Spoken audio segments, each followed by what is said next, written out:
Bonjour à toutes et tous, beau lundi. Et aujourd'hui, j'aimerais vous parler d'un de mes sujets favoris en termes de développement personnel et de connaissance de soi. J'ai trouvé un terme pour qualifier cela. D'ailleurs, il faudrait que je pose un copyright, je ne sais pas.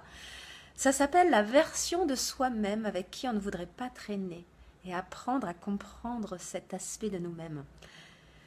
Je crois que vous voyez tous à quoi je fais référence. Cet aspect de notre caractère, ces parties de nous assez sombres qui ressortent d'une manière ou d'une autre, sont en fait notre meilleur ami car c'est notre système d'alarme.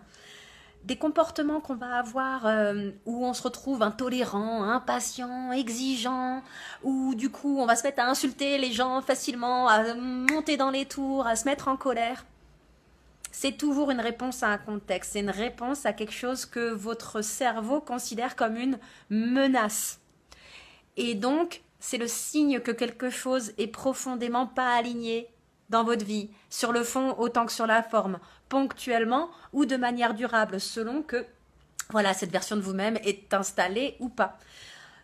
On entend souvent des gens qui disent « Ah, il n'est pas du tout le même dans la vie pro et dans la vie perso. Dans la vie pro, c'est l'enfer. Dans la vie perso, pourtant, c'est un ange. » Ben, cette personne de qui on dit ça devrait se poser la question de savoir si ce qu'il fait ou ce qu'elle fait comme travail est aligné avec ses valeurs, si il ou elle se force dans un rôle, dans une posture constamment, ou s'il est vraiment connecté à sa nature profonde, si les personnes avec qui cette personne travaille, ou alors le type de service que la boîte propose est aligné avec qui elle est.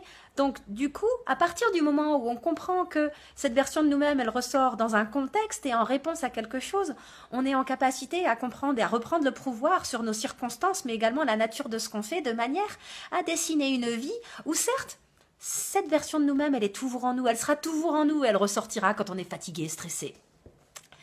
Et on a la capacité, en fait, également d'avoir les ingrédients pour construire sa vie professionnelle qui fait ressortir la version la plus lumineuse de nous-mêmes de manière extrêmement naturelle. Et croyez-moi, c'est celle-ci que vous avez envie de montrer au monde et c'est aussi celle-ci que le monde a envie de voir. Donc, mener le questionnement est capital pour votre épanouissement autant que celui de votre entourage.